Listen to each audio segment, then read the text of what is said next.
The cold came off the Rockies like something with teeth. Opal felt it through the walls of the cabin, before she even opened her eyes. That particular quality of January silence that meant the temperature had dropped past the point where the creek would run. She lay still for a moment, her breath showing white in the dark, and listened for the sound of the horses. When she couldn't hear them shifting in the stalls, she got up. She was 26 years old, and she had been running this place alone for 11 months. The cabin sat on a narrow bench of land above a frozen creek, half a day's ride north of Dunmore in the Alberta foothills. Her father had built it when she was small, before the arthritis took his hands, before her mother went south to be closer to her sister in Lethbridge and didn't come back. He'd left the place to Opal because there was no one else to leave it to, and because, she suspected, he had always understood that she was the only one of them who actually loved this country, loved it the way you love something that can hurt you with your eyes fully open. She dressed in the dark. Wool socks, denims, the heavy canvas shirt she'd worn so many times the fabric had softened to something almost like skin. She pulled on her boots and took the lantern down from the hook by the door, lit it, and pushed outside. The cold hit her face like a flat palm. She walked to the barn with her chin tucked and the lantern held low, its light catching the frozen crust of the snow. The horses were all right. Bess and the young gelding she called November were standing close together in the far stall, their breath rising in twin plumes. She checked the water trough, frozen solid. She broke the ice with the handle of a shovel and hauled 2 buckets from the creek, moving quickly to keep from stiffening up. It was while she was coming back from the creek, the second time that she saw the boot prints. They came from the tree line to the south and went straight to the barn. She stood there in the grey morning light and looked at them for a long moment. They were large, deeper at the toe than the heel, which meant whoever made them had been moving slow, or tired, or both. The snow around them had crusted over.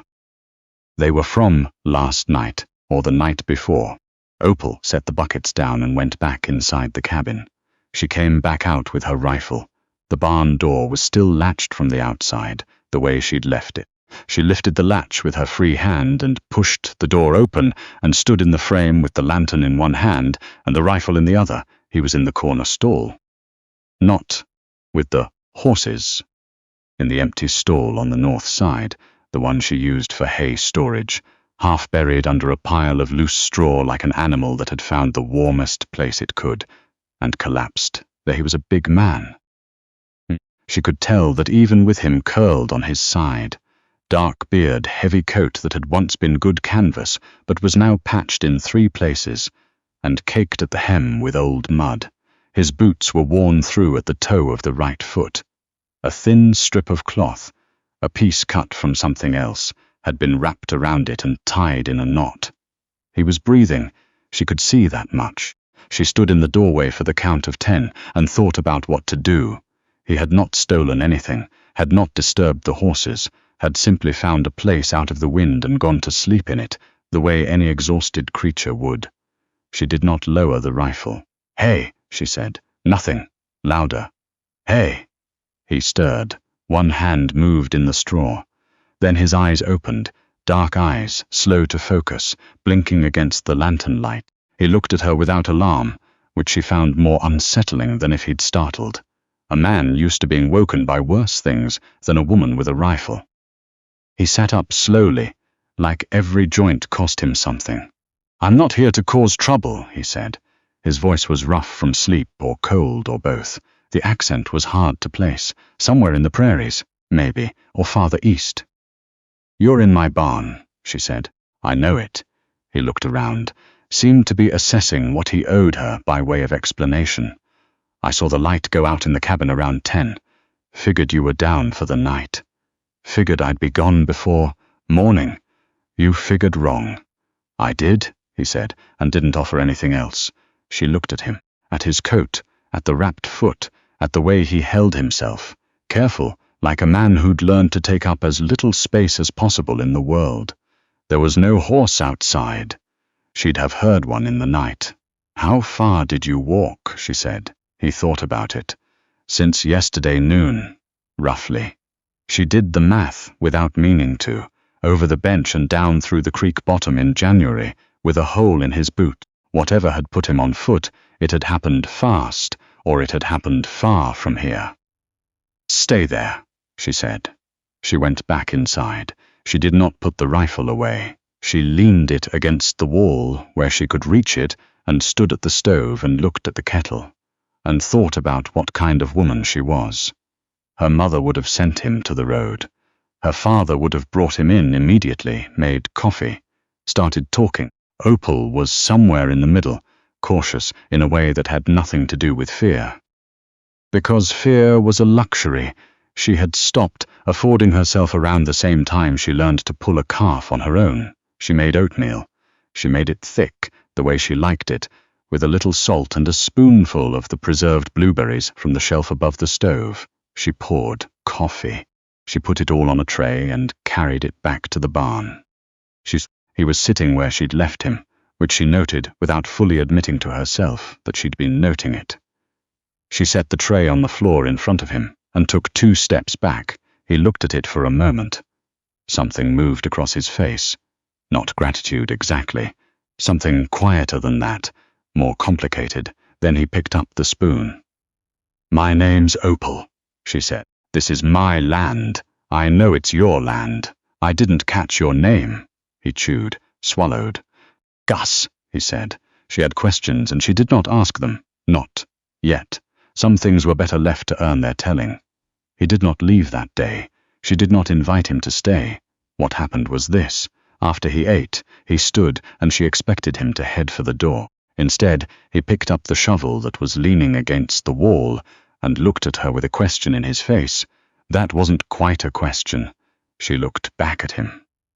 He went to the water trough and broke the new skin of ice that had formed on it since she'd been in, and then he mucked out the horse stall without being asked, moving through the work like a man who'd done it before and didn't need to think about it. She watched from the doorway. "That foot's going to go bad," she said when he'd finished. He looked down at it. Maybe. Not maybe. She'd seen frostbite before on her father's hired man, back when her father had been able to afford a hired man.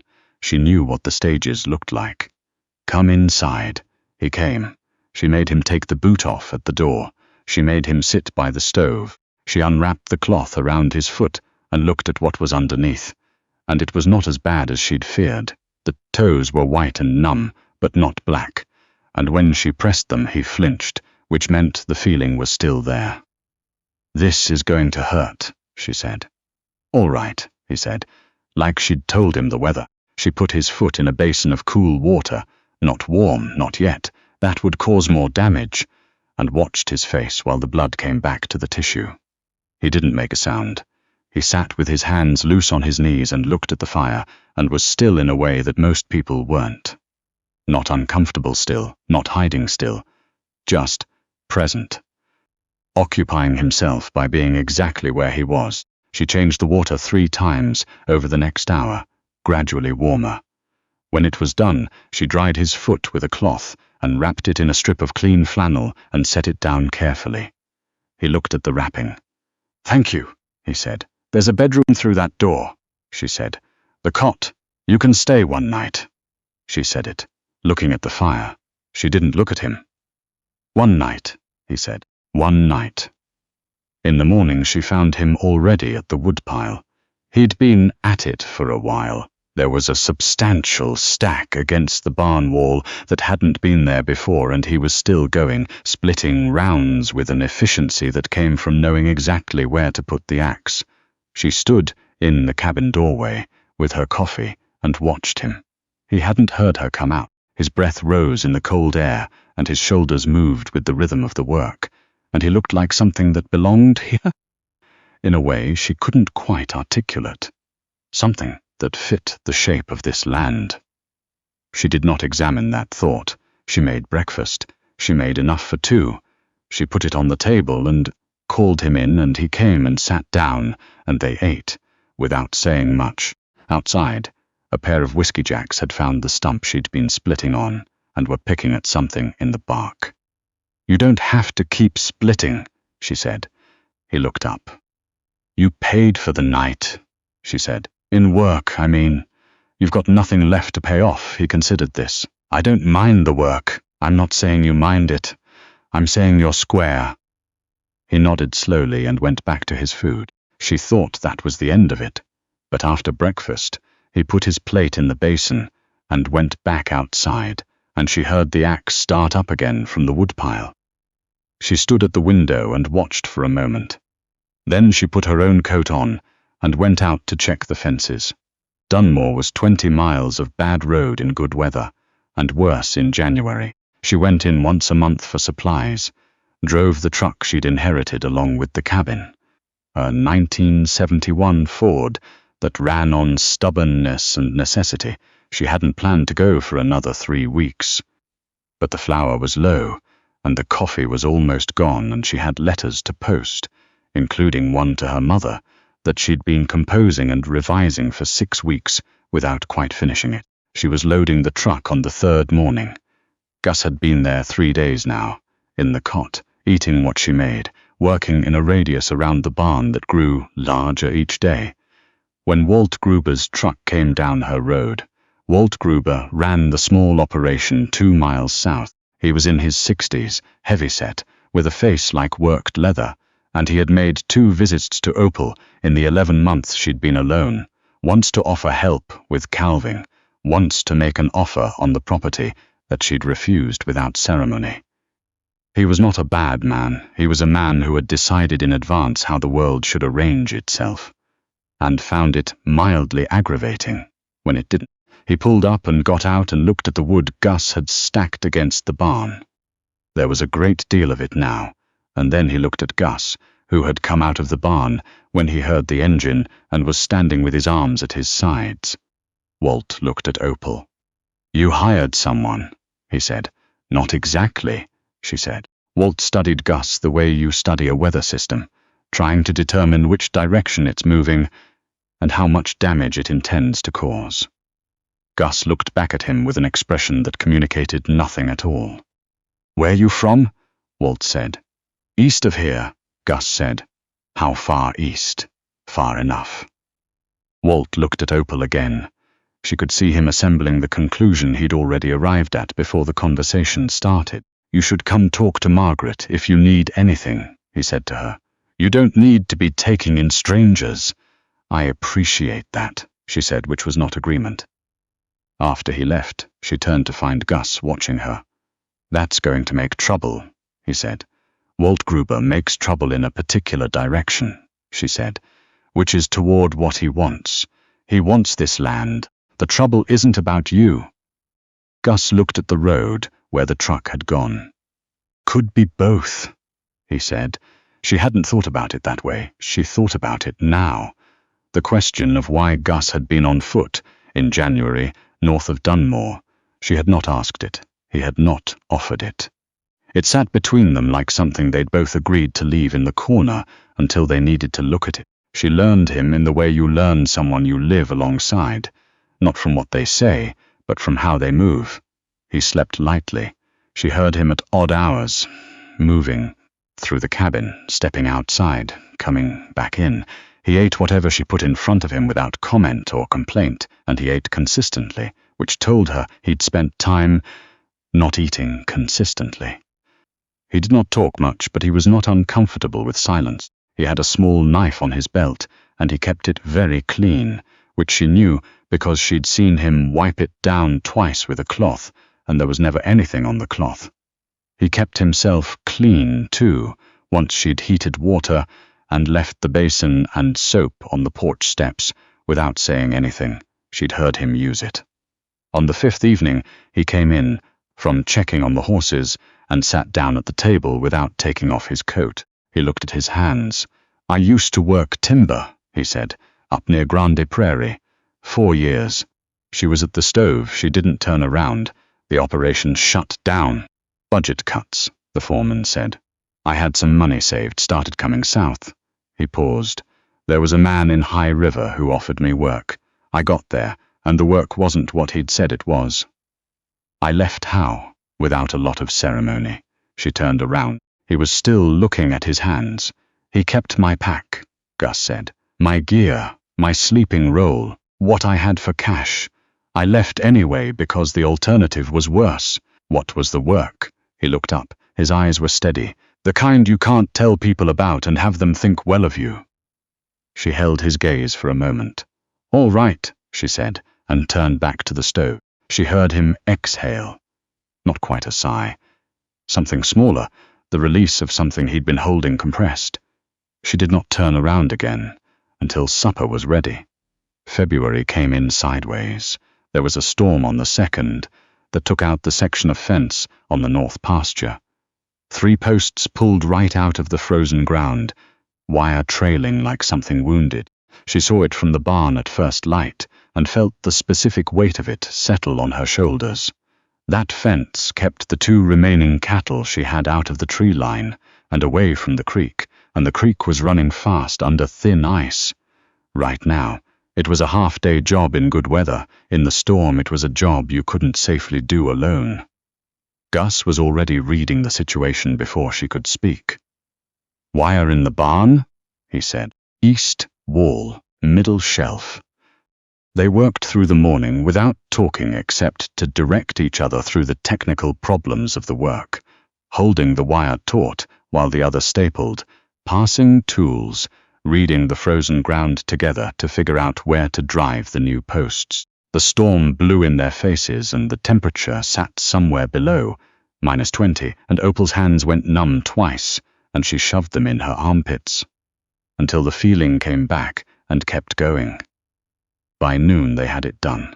They came in and she made soup from the bone stock she'd had on the back of the stove for 2 days. They sat at the table and ate without speaking for a long time, the kind of silence that settles after shared work, companionable and dense.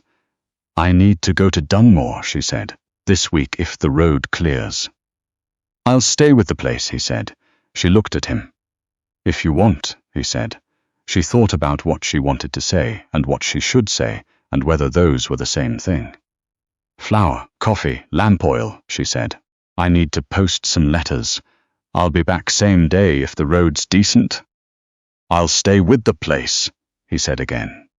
She almost told her mother about him. She'd been composing the letter in her head since he arrived.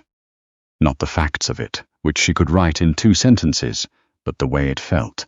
Her mother would worry. Her mother worried at a professional level, with the focused intensity of someone who had decided that anticipating disaster was the same as preventing it.